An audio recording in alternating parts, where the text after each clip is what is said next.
నీకెందుకని అర్థం కావట్లేదు అభి. నేను చెప్పేది అర్థం చేసుకో. వాడికి ఏమి చెప్పి మార్చలేం. వెళ్దాం రా. ఆర్యా, మర్యాదగా వాడిని ఇక్కడి నుంచి తీసుకెళ్తే నీకే మంచిదే. రే అభి, ఖచ్చితంగా ఏదో రోజు మా అమ్మ కూడా చనిపోతుంది. చేసుకోవా?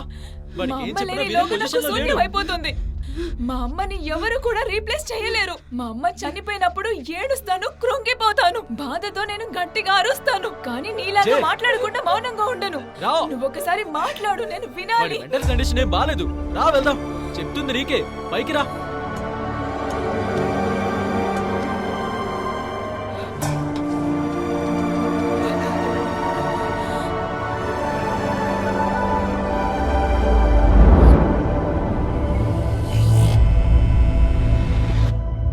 మీకు మీ అమ్మగారు ఎలాగో అలాగే నాకు మా నాన్న. ఏ చోటు,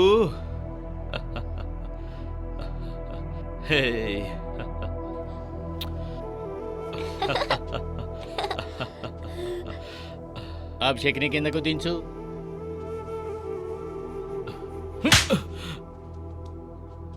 నాన్నగారు, రాత్రి ఎక్కడ ఉన్నావు? తప్పుడు ఫ్రెండ్షిప్ తప్పుడు దారిలోకి తీసుకువెళ్తుంది. ఇప్పుడు చూడు, జీవితమే తప్పైపోయింది. నీ మొగుడు చేత బాగా తాగించి వీడి ఫ్రెండ్సే వీడి దుకాణాన్ని రాయించుకున్నారు. వీడిని నమ్మి నేను బిజినెస్ ఎలా చేస్తాను? నేను రాజస్థాన్కి వెళ్ళిపోతాను. నువ్వు అభిషేక్ నాతో వచ్చేయండి. వీడితో ఉంటే ఎవరికి అమ్మేస్తాడో తెలీదు. ఈరోజు మందుకు బానిస, రేపు గంజాయికి బానిస అవుతాడు. అప్పుడు ఏం చేయడానికైనా తెగిస్తాడు. ఎంత దర్జాగా బతికవరా నువ్వు. ఇప్పుడు చూడు, పెట్రోల్ కూడా డబ్బులు లేకుండా బండిని నడిపించుకుంటూ వెళ్తున్నావు. జరిగిన తప్పులన్నిటికీ నేనే కారణం రా సురేందర్. నా తప్పులకి ఎవరిని బ్లేమ్ చేయలేను. ఇకనైనా నీ కుటుంబాన్ని నువ్వే చూసుకోరా. నిన్ను పెళ్లి చేసుకున్నానని ఒకే ఒక కారణంతో తను ఎన్నో కష్టాలని అవమానాలని భరిస్తూ సోనియా ఇంకా నీతో పాటే ఉంది. నీకో విషయం తెలుసా సురేందర్? నేను మందు తాగి 8 నెలలవుతుంది. ఇకపై నా చేతులతో దాన్ని ముట్టుకోను. నిజంరా, ఈ మార్పు తన కోసమే. రితేష్, ఇంకోసారి బాగా ఆలోచించుకో. రమణ దగ్గర మనం డబ్బు ఈజీగా అడిగి తీసుకోవచ్చు. ఆ తర్వాత మనం తిరిగి ఇవ్వలేకపోతే అప్పుడు అరుణ్ పాండ్యా వస్తాడు. వాడు గనుక వచ్చాడంటే నువ్వింక బయట తిరగలేవు. డబ్బు తిరిగి ఇవ్వకపోతేనే కదా అంజలి. ఆ డబ్బు తిరిగి ఇచ్చేద్దాం.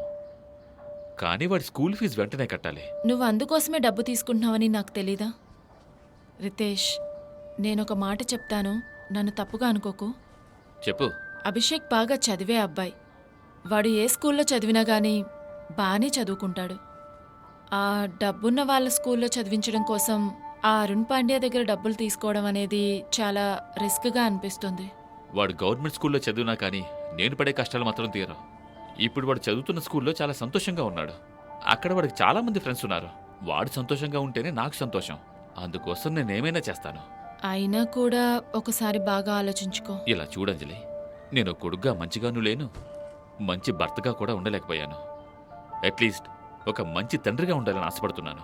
అందుకు నేను ఎన్ని కష్టాలైనా పడతాను. రే, ఆల్రెడీ నువ్వు నాకు బెస్ట్ రా, అందుకనే నేను నీకు స్పెషల్.